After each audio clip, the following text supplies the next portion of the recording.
The crystal chandeliers of the Harrison mansion sparkled overhead as I adjusted my simple black dress, feeling every bit the outsider they believed me to be. 10 years of marriage to their precious son Michael, and the Harrisons still treated me like an intruder who had somehow snuck past their carefully guarded social barriers.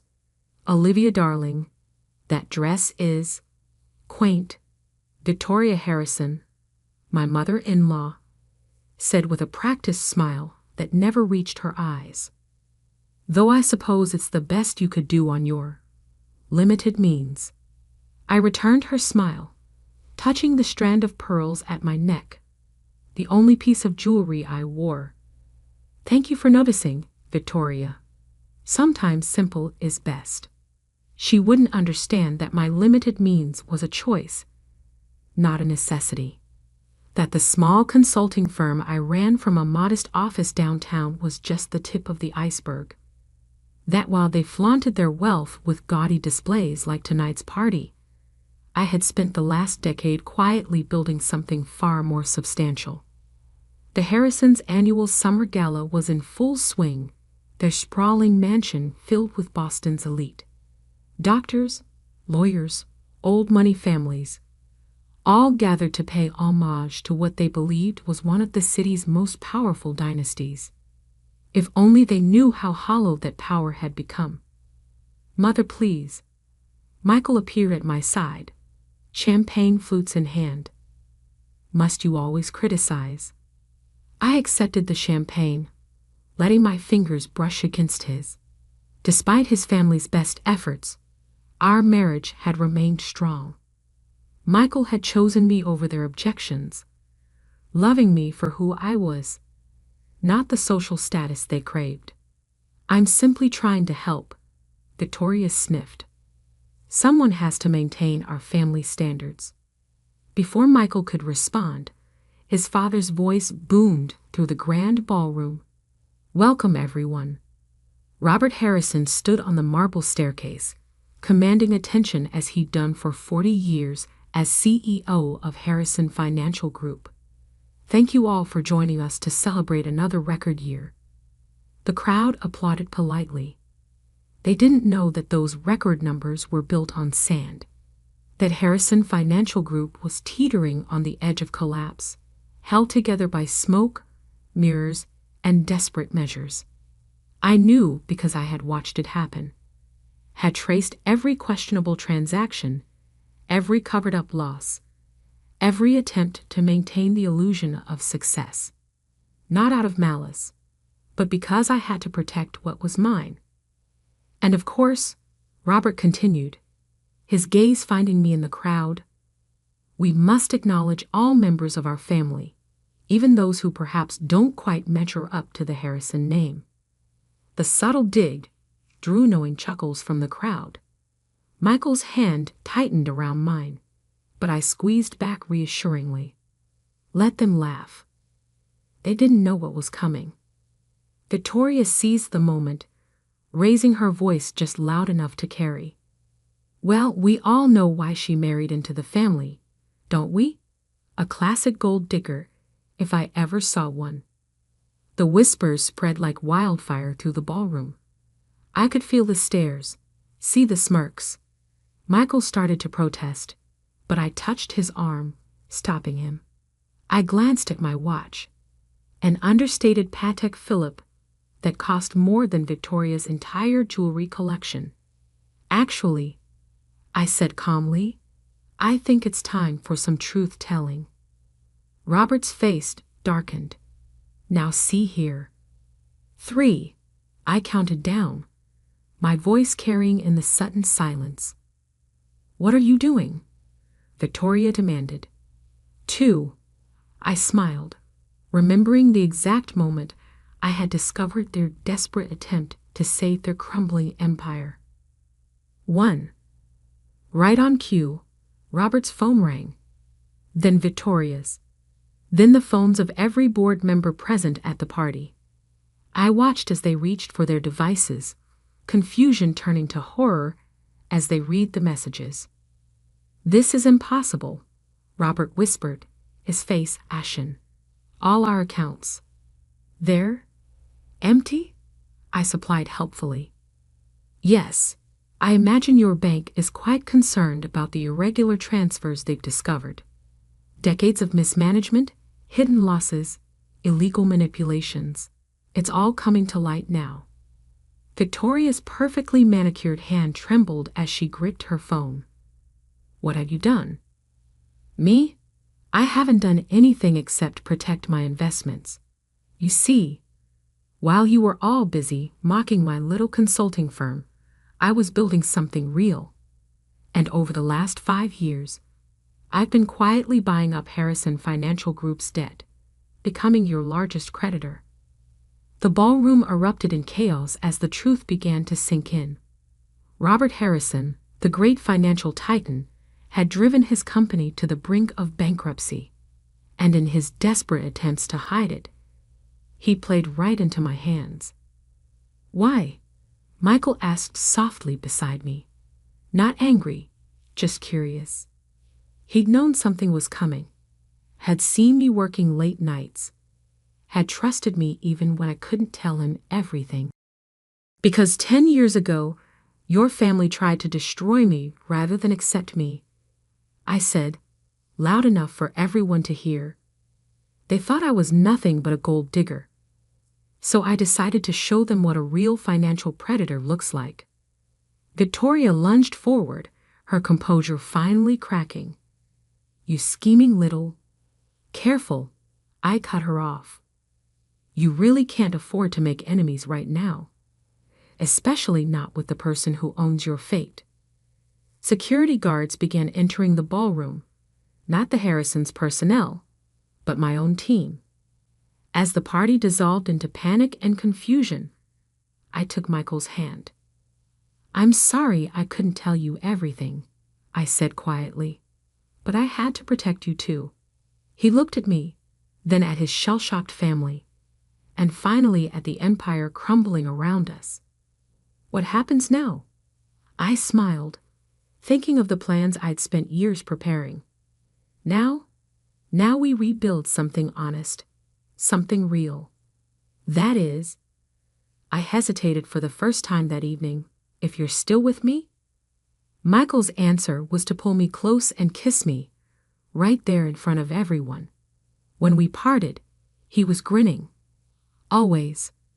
Though you might want to explain exactly how my wife became the secret owner of one of Boston's largest financial groups. It's quite a story, I said, watching as my security team began escorting board members to private rooms for questioning.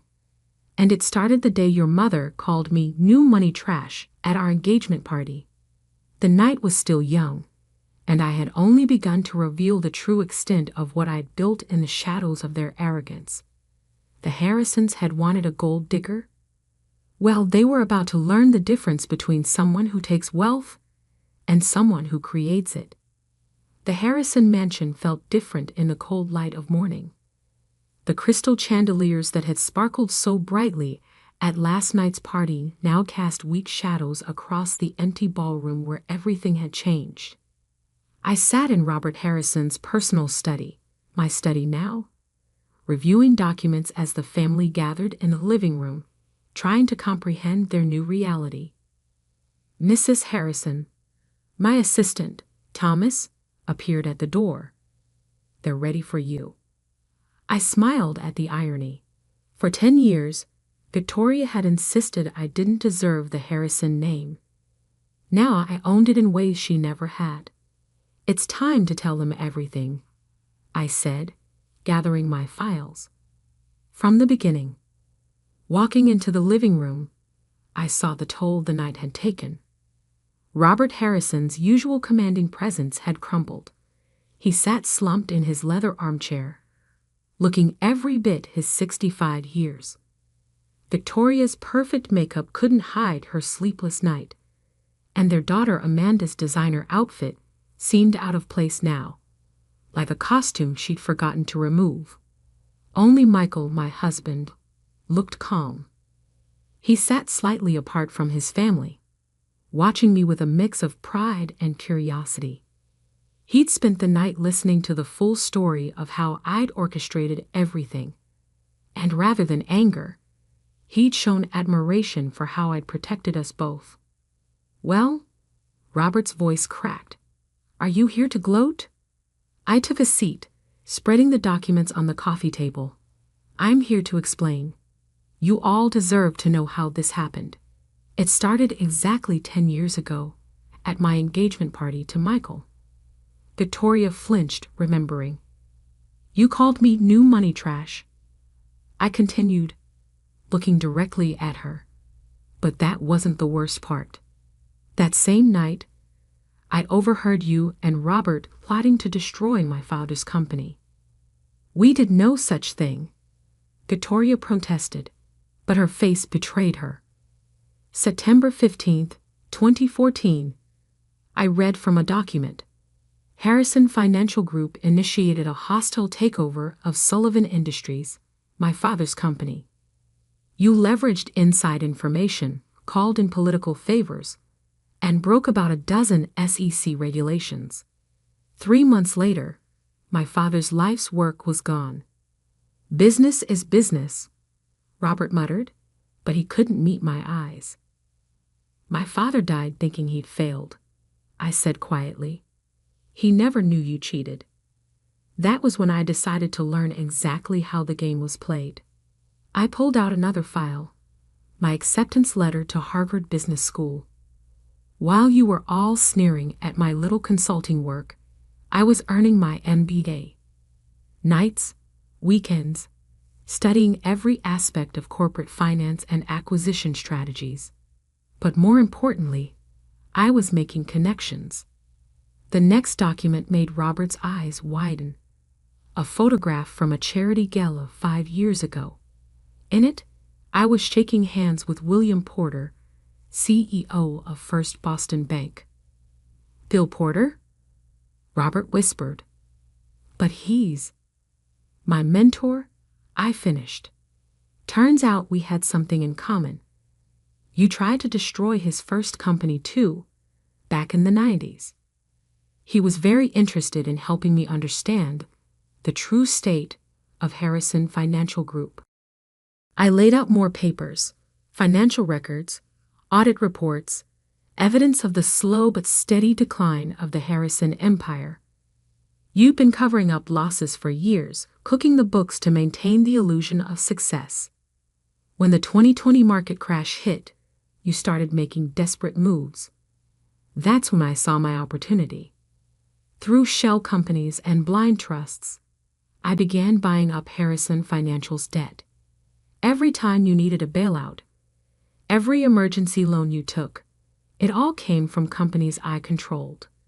You were so convinced I was just a gold-digging trophy wife, you never bothered to look closely at who was really funding your survival."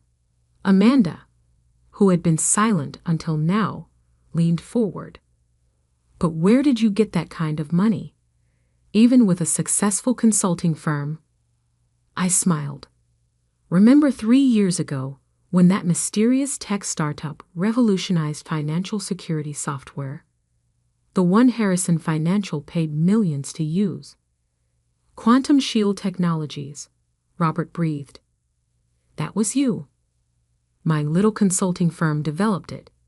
While you were hosting parties and buying yachts, I was building something revolutionary.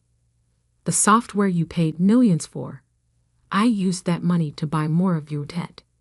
Every time you bragged about Harrison Financial's cutting-edge security, you were actually funding your own takeover."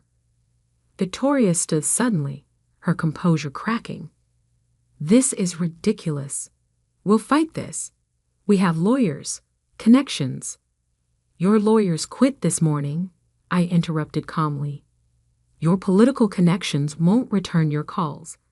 And the SEC is very interested in some irregularities we've uncovered in your recent filings."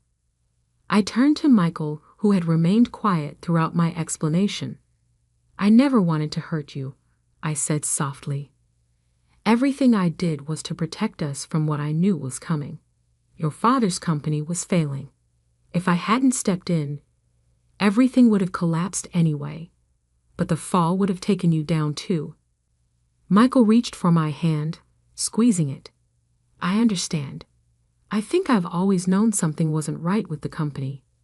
I just never imagined that your wife would be the one to fix it. I smiled.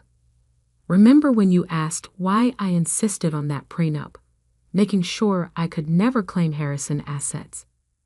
I needed to ensure that when this day came, no one could accuse me of doing this for money.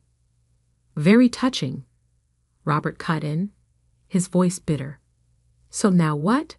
You destroy everything we've built. No, I said firmly. Now I save it. Harrison Financial Group has a solid foundation underneath all the fraud and mismanagement. I'm going to rebuild it, honestly this time.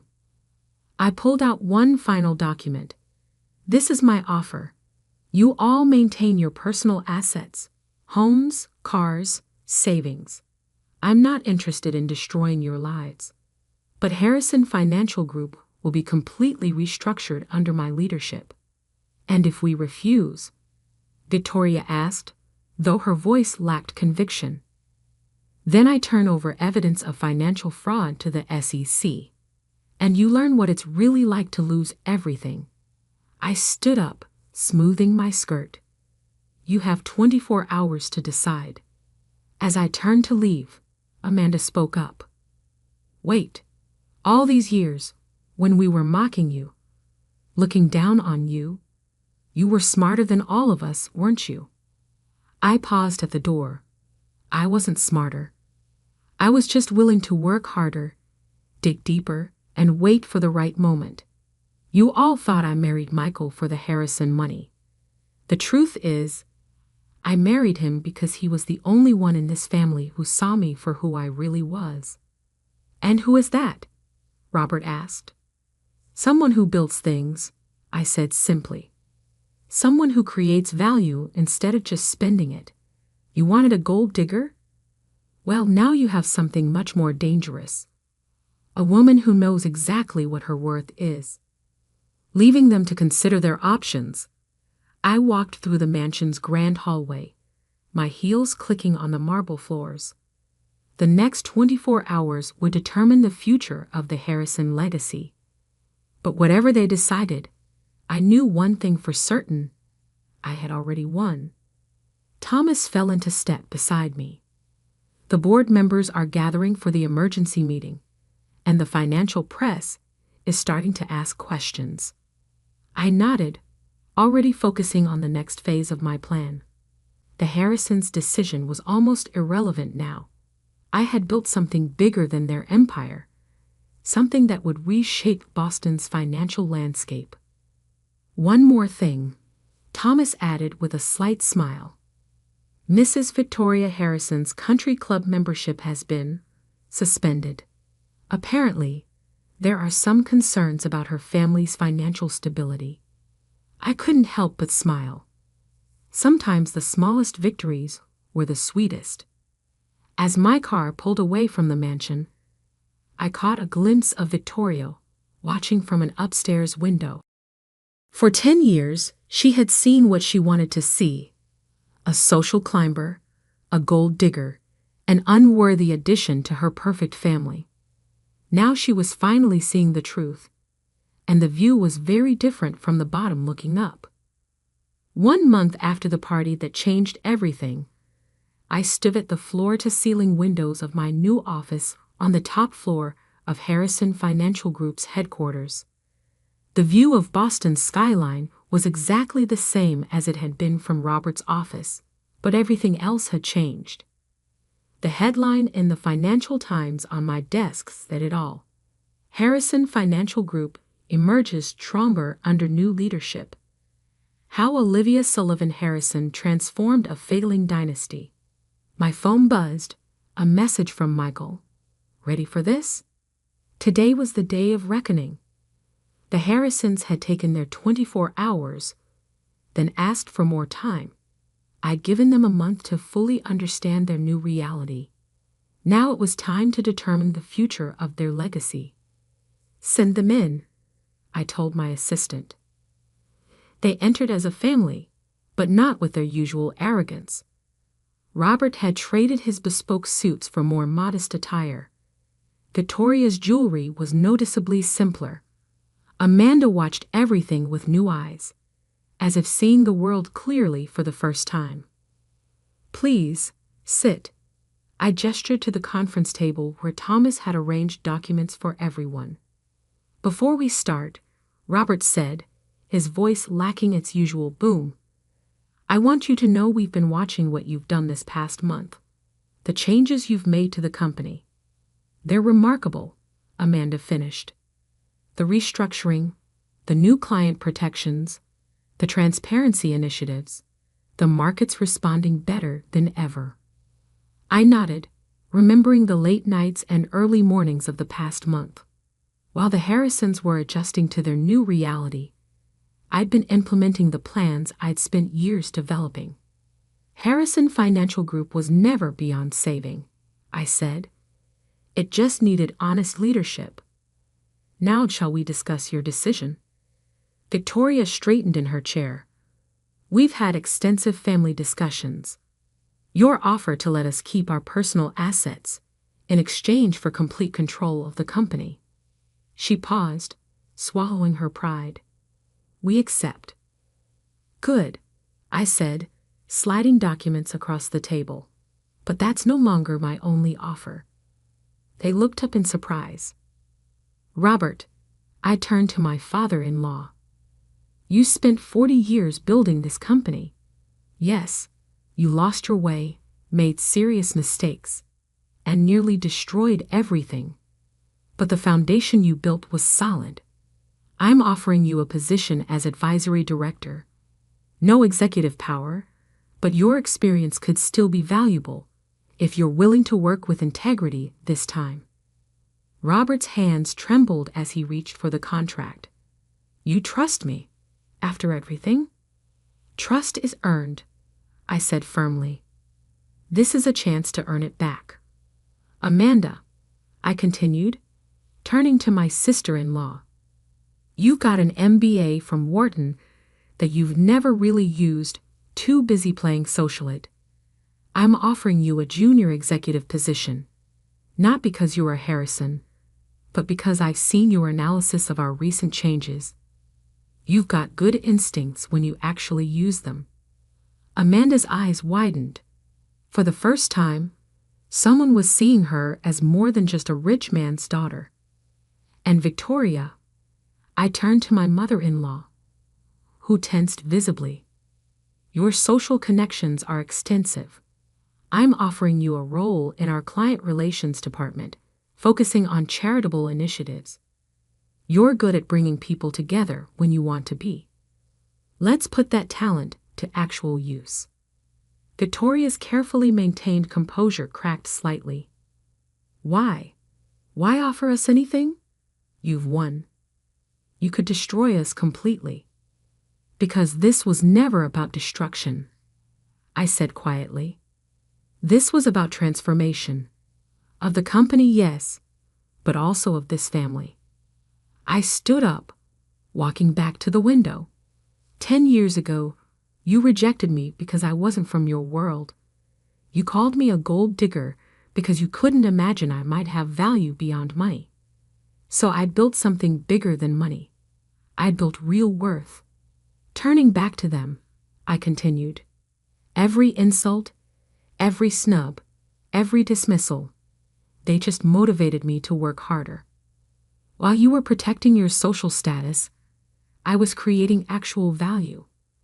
While you were hiding your failures, I was learning from mine. That's the difference between old money and new vision. The irony, Michael spoke for the first time, moving to stand beside me, is that you were so worried about Olivia being a gold digger, you didn't notice she was actually a builder. Everything she touched turned to gold, not because she took it, but because she created it. Looking at their faces, I could see the full weight of understanding finally settling in. They'd spent years fearing I would steal their fortune, never imagining I would build something greater. These contracts, I gestured to the documents, are more than just job offers. They're an opportunity to be part of something real, to stop living on past glory and start building future success. The question is, are you ready to earn your place instead of just claiming it by birthright? One by one, they reached for their contracts. Even Victoria, after a long moment of internal struggle, picked up her pen. "One last thing," I said as they prepared to sign. "There's a clause in there of family dinner. Monthly, at our house. No pretense, no power plays, no positioned seating. Just family learning to be family. You still want that?" Victoria asked softly. "After everything?" "Family isn't about worth or wealth," I replied, thinking of my father, of all the lessons he taught me about value and dignity. It's about growth. And maybe it's time the Harrisons learned to grow together instead of tearing each other down. As they signed their contracts, I felt Michael squeeze my hand. We'd done more than save a company. We'd given a family a chance to redefine itself. Later that evening, as Michael and I walked through the public garden, he asked, "Was it worth it? All those years of planning, working in secret, building your empire in the shadows?" I thought about the changes already taking place. Robert, humbled but engaged, offering genuine insights in advisory meetings. Amanda, throwing herself into executive training with newfound purpose. Even Victoria, slowly learning to measure worth by more than just social status. "You know what your mother said to me yesterday?" I told him. She apologized. Actually apologized, for the first time in 10 years. Said she finally understood what real value looks like. "And do you forgive them?" he asked. I watched the sunset paint the Boston skyline in shades of gold. Forgiveness isn't about forgetting the past. It's about creating a better future. That's what I'm good at. Building things, including bridges. Michael smiled. "You know, they're calling you the new face of Boston finance. The woman who turned a family scandal into a corporate renaissance." "Let them talk," I said, thinking of the next phase of my plans. The innovations, expansions, and transformations still to come. I didn't do this for their approval. I did it because sometimes the best revenge isn't about getting even. It's about rising higher, he finished. Exactly. They wanted to see a gold digger? I showed them an empire builder instead. And this is just the beginning. As we walked home, I thought about the journey that had brought me here. From the daughter of a proud businessman to the woman who transformed Boston's financial landscape. The Harrisons had tried to break me, but instead, they'd motivated me to build something unbreakable. In the end, the greatest triumph wasn't in proving them wrong. It was in showing that true worth isn't in what you take, it's in what you create. And I was just getting started.